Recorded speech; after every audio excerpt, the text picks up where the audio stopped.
अब आते हैं हम चैप्टर नंबर 4 पे।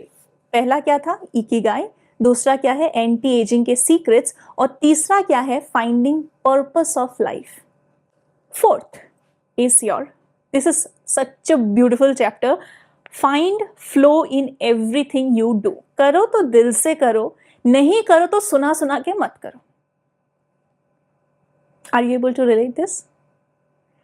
कोई चीज कर रहे हो तो दिल से करो, किसी के लिए खाना बना रहे हो दिल से बनाओ, घर साफ कर रहे हो दिल से करो। मम्मी ने बोला बर्तन धुलना है तो धुलना है, कैसे धुलोगे? या तो अपने आप को गाली, अरे मैं तो बर्तन धुल रहा हूं, this is one way. Second, गाने बजा लो, बर्तन धुलो, do whatever you like, find something else that you like and just make a balance out of it, make a harmony out of it. रो रो के मत करो, खुश होके करो, whatever you are doing. How to turn work and free time into spaces for growth, because this will help you to grow. और किस तरीके से आपको जो ये फ्री टाइम मिलता है जिंदगी में, उसे आप ग्रोथ का स्पेस बना सकते हो। So how to do this, ऐसा कहना तो कितना आसान होता है, इस बुक में ये भी बोला गया how you can do this, कैसे आप इस फ्लो को लेके आ सकते हो, ये भी बोला गया है। For example, you have to be immersed in the experience. For example, Avril का एक गाना है, everything I do I give my heart and soul, मैं जो भी करती हूँ मैं उसमें अपना दिलो जान लगा देती हूँ। सो that is a song. So immersed in experiencing it. For example, आप स्विमिंग कर रहे हो, आप माउंटेनियरिंग कर रहे हो, आप कहीं घूमने गए हो, आप कोई गेम खेल रहे हो, तब तो पूरा दिलो जान से करते हो। That means that is what you love. और अगर किसी चीज में ऐसा लग रहा है, अरे यार 2 घंटे का मॉक टेस्ट था, 3 घंटे का एग्जाम तक खत्म ही नहीं हो रहा है, ये क्लास 2 घंटे का था खत्म ही नहीं हो रहा है, that means you are not liking it. Yes और नो? अगर आपको कोई चीज बहुत ज्यादा पसंद है, for example a girl who likes to do makeup, ठीक है, अब आप सोचोगे ये क्या हुआ, मेकअप सीरियसली? फॉर एग्जाम्पल, एक लड़की को मेकअप करना बहुत पसंद है, तो वो उस 15 मिनट में पूरी तरीके से सिर्फ और सिर्फ मेकअप कर रही है। Is that not mindfulness? For example, किसी को कोई भी काम करना, बुक पढ़, इस बुक को खत्म नहीं करूंगी तब तक I think is about this book, तो उतने देर मैंने मेडिटेशन ही तो कर लिया लगभग, thinking all about it, right? तो that is mindfulness, anything that you love in this world. उस दौरान, for example, if you are swimming, तो आप कुछ और नहीं, if you are a beginner specially, okay, in this case, so आप सिर्फ ये सोचोगे कि स्ट्रोक करना है, ब्रीद इन ब्रीद आउट, तो you will focus on that, पानी नहीं तो अंदर चला जाएगा। That is a way of meditation. You become a part of what you are doing. जैसे एक्टर ऐसे एक्टिंग करते किरदार के अंदर घुस गए, you become a part of it, your ego dissolve, कुछ और नहीं रह जाता है ना, सब बढ़िया रह जाता है। ब्रूस ली ने कहा, बी वाटर माई फ्रेंड, पानी बन जाओ। सो गो विद द फ्लो। अगर कुछ और नहीं मिला जिंदगी में, ऐसे बहुत बड़ी बातें नहीं समझ, ठीक है, चलेगा, perfectly fine, do whatever you love, जो भी अच्छा लगता है वो करो, go with the flow, be water my friend. And then as Einstein has said it, इसको मैं कोट करूंगी, put your hands on a hot stove for a minute and it seems like an hour. अगर आप गरम stove के अंदर 1 minute के लिए अपना हाथ रखते हो, 1 घंटे जैसा लगता है। Put your hands on a hot stove for a minute and it seems like an hour. Sit with a pretty girl for an hour and it seems like a minute. That is relativity. इतने सारे जो fluctuations है ना, से distractions है, हटाने के तरीके क्या है? तरीका है कोई? हाँ, बिल्कुल है। Don't lose focus and there are 7 conditions जिसके बारे में बात किया गया है। 7 कंडीशंस के बारे में मैं अभी बात करूंगी। Concentrate on a single task. There are some strategies to avoid distraction, जो इस बुक में बात किया गया है, जैसे कि एक चीज पे आप कंसंट्रेट। और एक बहुत अच्छी बात, आपने सुना है फास्टिंग? सुना होगा ना, हफ्ते में 1 दिन खाना नहीं खाना। उसी तरीके से एक और चीज है, that is your technological fasting. हफ्ते में 1 दिन या फिर कम से कम सुबह उठ के पहला घंटा, रात को सोने से पहले आखिरी घंटा, ये दोनों ऐसा टाइम होगा जब आप अपने फोन को नहीं देखोगे।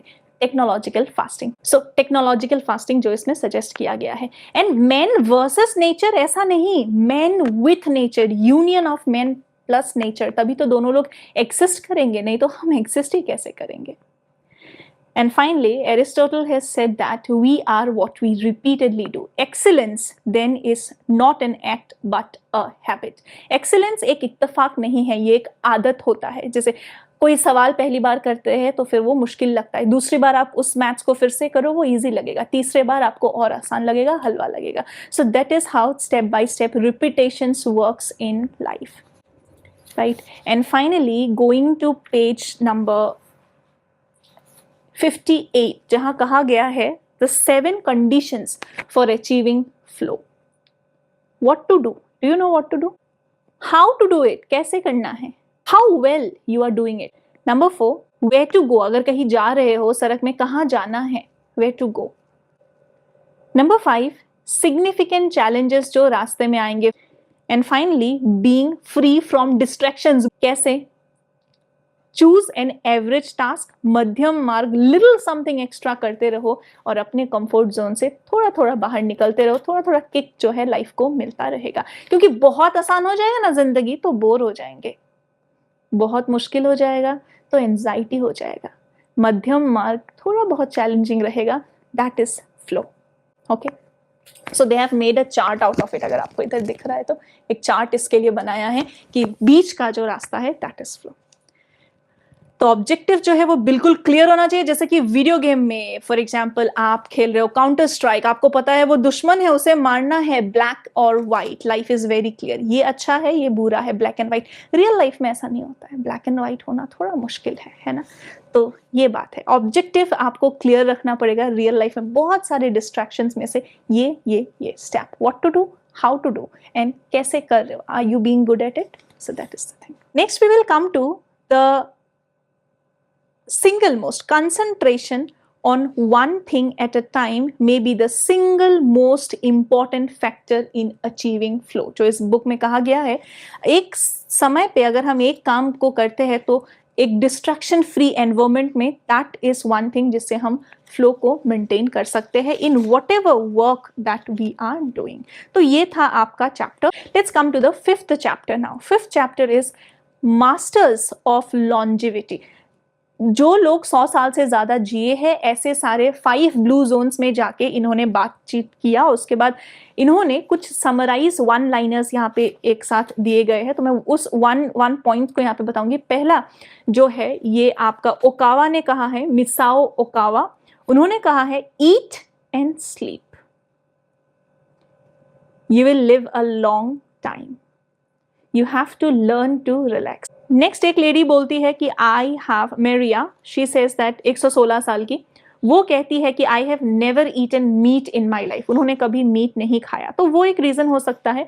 बट फिर एक और लेडी ये बोलती है कि आप क्या खा रहे हो उससे नहीं होता है, आप कितना खुश रह रहे हो, कितना इन्वॉल्व रह रहे हो, उससे जो है फर्क पड़ता है.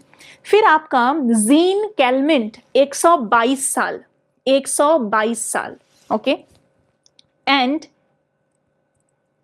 she says everything is fine. उनका बर्थडे था और 120वां बर्थडे में she said I see badly, ना सही से दिखाई देता है, I hear badly, ना सही से सुनाई देता है, and I feel bad, मुझे बुरा भी लगता है, but everything's fine, all is well, all is well, है ना. Now it's better.